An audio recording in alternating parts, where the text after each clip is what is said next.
दोस्तों एक मेरा दोस्त बता रहा था कि एक मेरा दोस्त है यानी उसके गांव में उसका एक दोस्त है। वो बता रहा था कि उसके गांव में एक लड़का यानी ठेले में कुछ चाट वगैरह यानी फुचका वगैरह ये सब यानी कुछ आमलेट वगैरह ऐसा बिक्री कर रहा था यानी ठेले में। वो लड़का अपने ठेले में ज़्यादातर आमलेट बिक्री करता था, अंडे का आमलेट। वो लड़का यानी जो अंडे जो खरीदता था दोस्तों उसको यानी कुछ महंगा पड़ता था, तो कुछ तरकीब निकाला यानी अंडे के जो उत्पाद वो करने का सोचने लगा।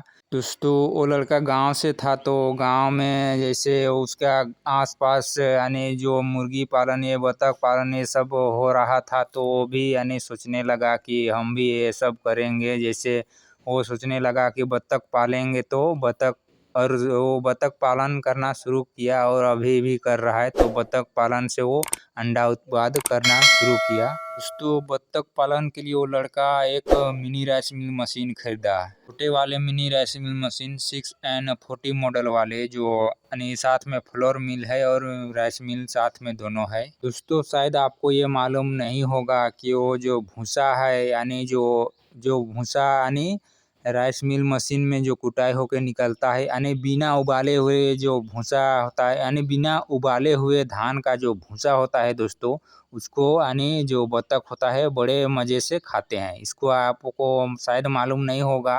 तो ऐसा ही वो लड़का राइस मिल मशीन खरीद लिया और बतख पालन शुरू कर दिया। तो इसमें उसको ये बेनिफिट होने लगा कि वो बतख जो है उसके पास वो सारे बतख अंडा यानी उत्पाद के लिए रखा है वो लड़का।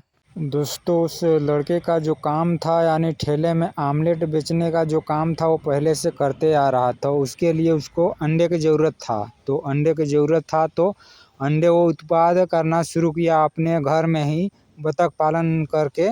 बतख पालन करने के लिए वो फिर राइस मिल मशीन खरीदा दोस्तों, मिनी राइस मिल मशीन खरीदा है छोटा वाला। तो जो धान यानी अधिकतर वो धान का भूसी खिलाते हैं बतख को, तो धान उसको अपने घर आसपास आसानी से मिल जाता है, क्योंकि वो गांव से है। तो गांव में किसान बहुत होते हैं, तो किसान से यानी सामने से ही धान कम रेट में उसको मिल जाता है आसानी से। अब वो अपने ठेले में जो आमलेट बिक्री करता है, उस आमलेट को बनाने के लिए जो अंडे की ज़रूरत होता है वो अंडे आप बाहर से वो खरीदता नहीं है, क्योंकि उनके घर में ही बहुत सारे बतख है। तो बतख अंडा को ही वो अपने ठेले में लाके आमलेट बना के बिक्री करता है। अब वो जो राइस मिल मशीन खरीदा है दोस्तों, वो राइस मिल मशीन को नहीं चलाते, उनके घर के कोई भी एक सदस्य चलाते हैं। तो घर में वो रखा रहता है, तो कोई भी आदमी उसको आसानी से चला लेता है। छोटा है तो उसको कंट्रोल करना बड़ा आसान होता है। ये जो मिनी राइस मिल मशीन है इसको चलाने के लिए बस 150 वोल्टेज से 200 वोल्टेज तक चाहिए होता है। बस इतना में अगर घर का बल्ब जल रहा है उसी वोल्टेज में, उतना ही वोल्टेज में